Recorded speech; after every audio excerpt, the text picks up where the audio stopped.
O mais difícil para o governo está por vir. História de notas e informações. Quando, no fim de dezembro, reuniu seus ministros no Palácio da Alvorada e admitiu que faria mudanças no primeiro escalão, o presidente Lula da Silva deflagrou um processo no qual poderia escolher entre dois caminhos prováveis, um muito difícil e o outro ainda pior. Realizá-las de uma só vez ou fatiá-las, trocar ministros em profusão ou optar por trocas pontuais, pouco importa. Tempos difíceis se avizinhavam para uma reforma anunciada como tábua de salvação de um governo sem rumo e sem ideias. Afinal, reformas ministeriais costumam dar dor de cabeça a quem as promove, em razão da complexa tarefa de acomodar novos e antigos aliados, redistribuir cargos e orçamentos, recuperar ou adquirir musculatura política para aprovar agendas prioritárias ou preparar a coalizão para a próxima disputa. No atual estágio de Lula da Silva, a essas dificuldades seriam acrescidas outras, como a ineficiência do ministério e a impopularidade do governo e do presidente, agravando ainda mais o que já é difícil.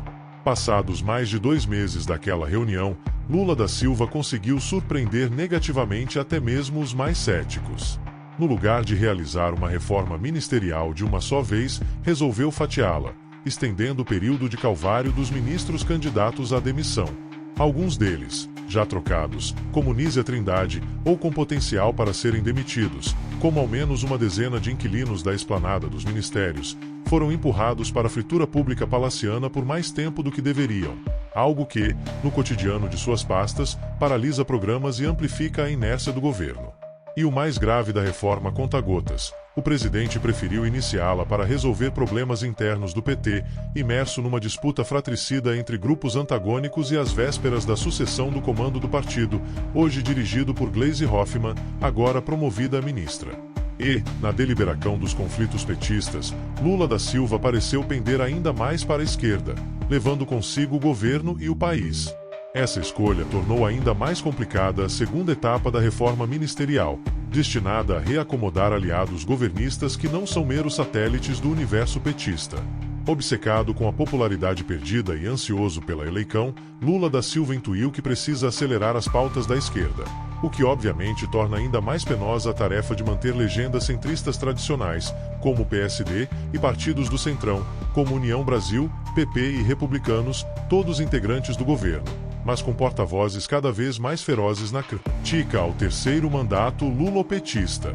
Na cosmologia do poder, quanto mais difícil o apoio, mais caro é obtê-lo e, portanto, maior prejuízo ao país. Trata-se do que este jornal já chamou de quadratura do círculo da sua reforma ministerial. Um executivo enfraquecido e impopular que espera agradar a aliados centristas enquanto deseja acelerar uma agenda de esquerda e resiste a dividir o poder. Não só Lula da Silva não entendeu até aqui a natureza da Frente Democrática que o elegeu, como também não demonstrou ter aprendido alguma coisa com as sequelas deixadas pelas derrotas no Congresso. Seu ministério não refletiu nem representou a frente que se dispôs a apoiá-lo. Sua fragilidade na articulação política tornou ainda mais evidente a carência de ideias novas vindas dele e do PT. E sua dificuldade de entender as mudanças no Brasil e no mundo aprofundou a incapacidade de enxergar soluções compatíveis com os novos tempos. Com uma base parlamentar inchada, fragmentada e hostil, um executivo frágil e impopular e um legislativo fortalecido pelas emendas parlamentares, Lula da Silva terá de distribuir mais poder, o que nunca fez. Afinal, quanto maior e mais heterogênea a coalizão governista, mais difícil seu manejo e mais frágil a governabilidade. Resta saber se o presidente compreenderá esses limites e exigências ao promover as próximas mudanças. Os sinais que emitiu até aqui desabonam prognósticos animadores, e o que já é complexo em tempos normais pode se tornar uma missão quase impossível diante de condições anormais e de um presidente que continua a acreditar em seus poderes políticos sobrenaturais. Mais notícias. PF faz operação contra a migração ilegal de brasileiros para outros países. São Paulo, SP, UOL Folha Press. A Polícia Federal cumpriu mandado de busca e apreensão na sexta-feira contra a migração ilegal de brasileiros para outros países. A Operação Muralha Segunda ocorreu em Minas Gerais. A ação da polícia visava desarticular esquema criminoso. Segundo a corporação, o grupo promovia migração ilegal e associação criminosa para levar brasileiros a outros países de forma irregular. Operação foi realizada no município de Iapu, em Minas Gerais. Um mandado de busca e apreensão foi cumprido na residência dos envolvidos em busca de elementos de prova que confirmem os indícios. Carros eram usados como pagamento. Segundo a PF, o grupo criminoso recebia os pagamentos pelas viagens ilegais por meio da transferência de veículos e propriedades para terceiros. Vítimas eram ameaçadas. As ofensas ocorriam principalmente quando o objetivo da viagem não era concretizado e, mesmo assim, as pessoas eram forçadas a pagar os valores cobrados. Penas podem superar 8 anos de prisão. Os investigados poderão responder pelos crimes de promoção de migração ilegal e associação criminosa. PF já investigou família em MG. No fim de fevereiro, uma família de Governador Valadares foi alvo de operação. Ela teria supostamente organizado a imigração ilegal de 669 pessoas aos Estados Unidos. Não está claro se a ação desta semana tem relação com o caso passado. Na ocasião, foram cumpridos 14 mandados de busca e apreensão. 11 deles em Governador Valadares, 2 no Espírito Santo e 1 no DF. Os policiais apreenderam passaportes, confiscaram bens que, somados, podem chegar a 43 milhões de reais e bloquearam contas bancárias. Nas fotos divulgadas pela PF, também é possível ver que os agentes apreenderam 2 armas e pacotes de munição. As pessoas eram enviadas aos Estados Unidos por meio do México. A investigação aponta que o grupo contava com núcleos especializados para a manutenção do esquema criminoso.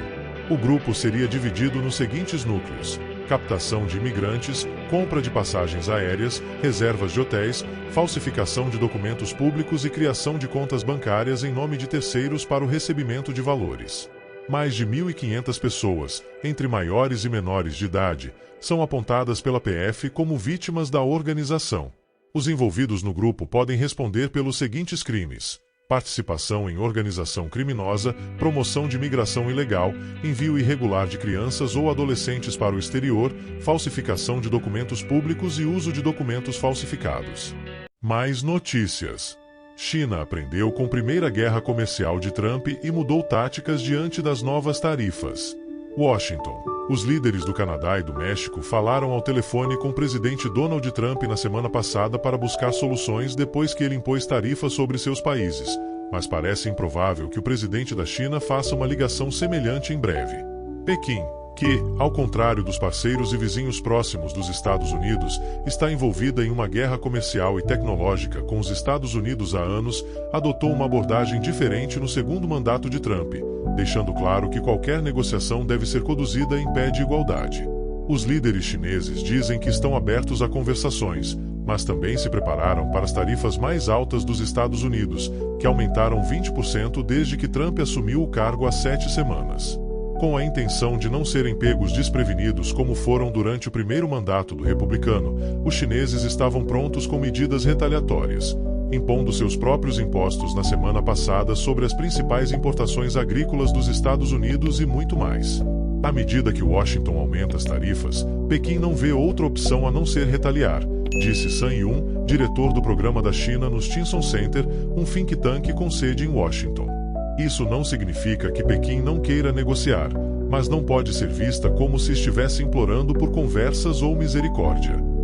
Como a segunda maior economia do mundo, a China aspira a ser uma grande potência no cenário regional e global, exigindo respeito de todos os países, especialmente dos Estados Unidos, como prova de que o Partido Comunista tornou a China próspera e forte.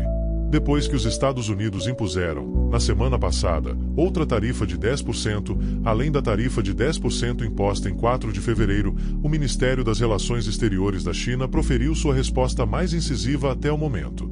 Se os Estados Unidos quiserem guerra, seja uma guerra tarifária, uma guerra comercial ou qualquer outro tipo de guerra, estamos prontos para lutar até o fim. A retórica dura ecoou comentários semelhantes em 2018, quando Trump lançou sua primeira guerra comercial com a China e o país se esforçou para alinhar ações de retaliação. Desde então, os líderes de Pequim desenvolveram um conjunto de ferramentas de tarifas, restrições de importação, controles de exportação, sanções, revisões regulatórias e medidas para impedir que as empresas façam negócios na China. Todas foram projetadas para infligir dor à economia e às empresas dos Estados Unidos em resposta às medidas americanas. Isso permitiu que o governo chinês reagisse rapidamente à recente duplicação generalizada de novas tarifas sobre produtos chineses por Trump, lançando uma cesta de medidas retaliatórias, incluindo a taxação de muitos produtos agrícolas americanos em até 15%, a suspensão das importações de madeira dos Estados Unidos e a inclusão de 15 empresas americanas na lista negra. Pequim demonstrou moderação em sua resposta para deixar espaço para negociação, segundo analistas. A liderança de Xi Jinping no Partido Comunista no poder abrange os 2 mandatos de Trump, dando a Pequim mais continuidade em seu planejamento. Foi ele quem decidiu que ainda não é hora de falar com Trump, disse Daniel Russell, vice-presidente de Segurança Internacional e Diplomacia do Asia Society Policy Institute. Isso não é uma questão de agendamento, é uma vantagem para a China, disse Russell, que já foi secretário de Estado adjunto para assuntos do leste asiático e do Pacífico. Xi não participará de uma ligação se houver a possibilidade de ser assediado ou humilhado e, por motivos políticos e estratégicos, Xi não desempenhará o papel de suplicante. Em vez disso, a China está revidando prontamente, mas de forma criteriosa, a cada conjunto de tarifas, disse Russell. Em sua entrevista à imprensa anual na sexta-feira, o ministro das Relações Exteriores da China, Wang Yi, disse que nenhum país deve fantasiar que pode suprimir ou conter a China e, ao mesmo tempo, desenvolver boas relações com o país. Esses atos de duas caras não só são ruins para a estabilidade das relações bilaterais, mas também não criam confiança mútua, disse Wang. Ele acrescentou que a China acolhe a cooperação com os Estados Unidos, mas observou que se vocês continuarem pressionando, a China retaliará com firmeza. Scott Kennedy, diretor de negócios e economia chineses do Centro de Estudos Estratégicos e Internacionais, com sede em Washington, disse que os chineses desta vez não estão psicologicamente chocados com as táticas de choque e pavor de Trump. Eles já viram isso antes, disse Kennedy. Esse é o tipo de coisa que eles previram. A economia da China desacelerou, mas ainda está crescendo a um ritmo anual de quase 5% e, sob o comando de Xi, o partido está investindo pesadamente em tecnologia avançada, educação e outras áreas. A China tem laços comerciais mais fortes com muitos outros países do que durante o primeiro mandato de Trump e diversificou onde obtém seus principais produtos, por exemplo, comprando a maior parte de sua soja do Brasil e da Argentina em vez dos Estados Unidos. Por sua vez, a porcentagem de produtos chineses vendidos para os Estados Unidos caiu. Eles estão mais bem preparados para absorver o efeito dos choques em comparação com vários anos atrás, disse Kennedy. Enquanto isso, mais de 80% das exportações do México vão para os Estados Unidos, e o Canadá envia 75% de suas exportações para lá. A China aprendeu com suas negociações anteriores com Trump, disse Russell. O primeiro-ministro canadense, Justin Trudeau, e a presidente mexicana, Claudia Sheinbaum, estão enfrentando uma reversão das políticas comerciais anteriores de Trump, com tarifas impostas e depois adiadas 2 vezes em pelo menos alguns produtos. Pequim já viu o suficiente para saber que apaziguar Trump não funciona, disse Russell. Na primeira vez, Trudeau e Sheinbaum ganharam um pouco de tempo, mas a pressão voltou com mais força. Trudeau viajou para Mar-a-Lago para se encontrar com Trump em dezembro, depois que o presidente eleito ameaçou com tarifas. Mas ao anunciar as tarifas retaliatórias na terça-feira, Trudeau advertiu severamente: este é o momento de revidar com força e demonstrar que uma briga com o Canadá não terá vencedores. Sheinbaum também disse que ninguém ganha com essa decisão. Notícia: dinheiro e mercado. Busca por crédito em janeiro sobe 22% em 12 meses, maior alta desde 2022. A procura por financiamento no Brasil cresceu no primeiro mês deste ano.